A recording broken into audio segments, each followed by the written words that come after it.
नमस्कार प्यारे बच्चों, आज की डिजिटल क्लास में आप सबका स्वागत है। आज के वीडियो में हम सीखेंगे हिंदी सुरभिचार का पाठ नंबर 17 हार की जीत, उसका अभ्यास में सबसे पहले है श्रुत लेखन। तो श्रुत लेखन में है कीर्ति, विचित्र, करुणा, अस्तबल, थपकिया, हृदय, विस्मय, संतोष, सन्नाटा और स्वामी। फिर है मौखिक प्रश्न। तो पहला प्रश्न है बाबा भारती अपने घोड़े को किस नाम से पुकारते थे? तो बाबा भारती अपने घोड़े को सुल्तान के नाम से पुकारते थे। दूसरा प्रश्न है खड़क सिंह कौन था? तो खड़क सिंह प्रख्यात डाकू था। तीसरा प्रश्न है खड़क सिंह बाबा भारती के पास क्यों आया था?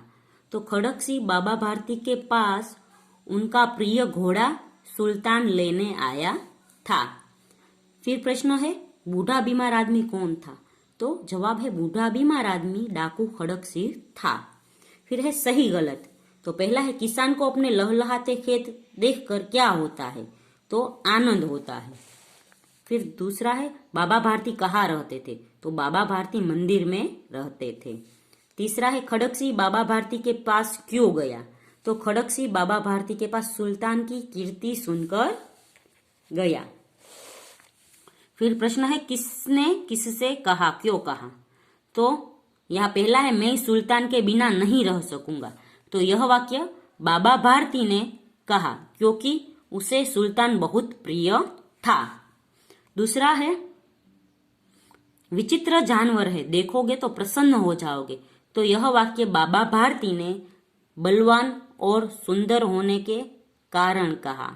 कौन सा? सुल्तान का, क्योंकि सुल्तान है वो सुंदर और बलवान था, इसलिए बाबा भारती ने यह वाक्य कहा। तीसरा है बाबा इस कंगले की बात सुनते जाओ। तो यह वाक्य खड़क सिंह ने सहायता के लिए कहा था। फिर है उचित शब्द लिखकर वाक्य पूरे कीजिए। तो पहला है बाबा भारती उसे सुल्तान कहकर पुकारते थे। दूसरा है खड़क सिंह का हृदय उसे देखने के लिए बेचैन हो उठा। तीसरा है एक बूढ़ा बीमार आदमी वृक्ष की छाया में पड़ा कराह रहा था। चौथा है बाबा भारती को केवल यह ख्याल था कि कहीं लोग गरीबों पर दया करना न छोड़ दे। पांचवा है घोड़े के ने अपने स्वामी के पांवों की आहट को पहचान लिया। आगे का प्रश्न है नीचे दिए गए प्रश्नों के उत्तर लिखिए। तो पहला प्रश्न है बाबा भारती घोड़े के बिना क्यों नहीं रह सकते? तो बाबा भारती घोड़े के बिना नहीं रह सकते क्योंकि उन्हें घोड़ा बहुत प्रिय था। दूसरा प्रश्न है खड़क सिंह का हृदय क्यों अधीर हो गया? तो खड़क सिंह का हृदय अधीर हो गया क्योंकि उसने इतना सुंदर घोड़ा अपनी आंखों से नहीं देखा था। तीसरा प्रश्न है बाबा भारती क्यों डर गए थे? तो जवाब है बाबा भारती डर गए थे क्योंकि उन्हें घोड़े के खोने का डर था। चौथा प्रश्न है बूढ़े बीमार आदमी ने बाबा भारती से क्या विनती की?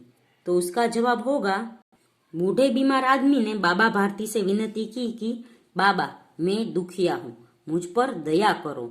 मेरा गांव यहाँ से 3 मील दूर है, मेरा वहां पहुंचना बहुत जरूरी है, मुझे घोड़े पर चढ़ा लो, परमात्मा भला करेगा।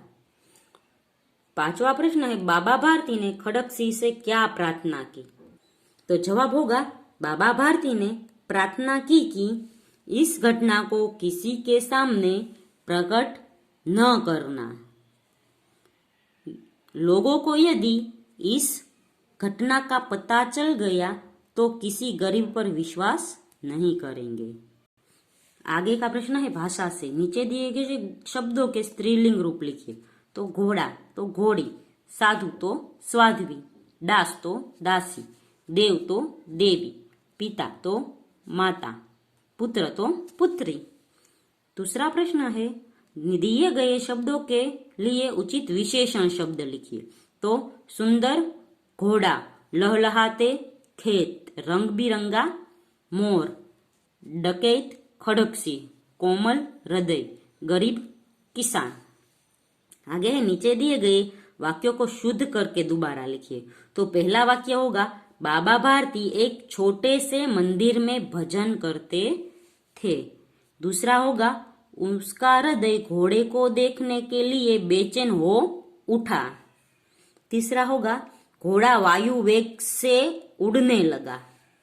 फिर आगे का होगा एक बूढ़े आदमी, यहाँ पे होगा एक बूढ़ा आदमी वृक्ष की छाया में करा रहा था। आगे का है खड़क सिंह का मुंह आश्चर्य से खुला रह गया। आगे है नीचे दिए गए मुहावरों के अर्थ लिखिए। तो पहला है फूला न समाना यानी अत्यधिक खुश होना। दूसरा है मुंह मोड़ लेना यानी विमुख हो जाना। तीसरा है पीठ पर हाथ फेरना यानी प्रशंसा करना। आगे है लट्टू होना यानी मोहित होना। फिर है मन मोह लेना यानी मन को अच्छा लगना। तो बच्चों यहाँ पर अभ्यास खत्म होता है। अगले वीडियो में हम अगला काव्य सीखेंगे। तब तक के लिए गुड बाय, टेक केयर।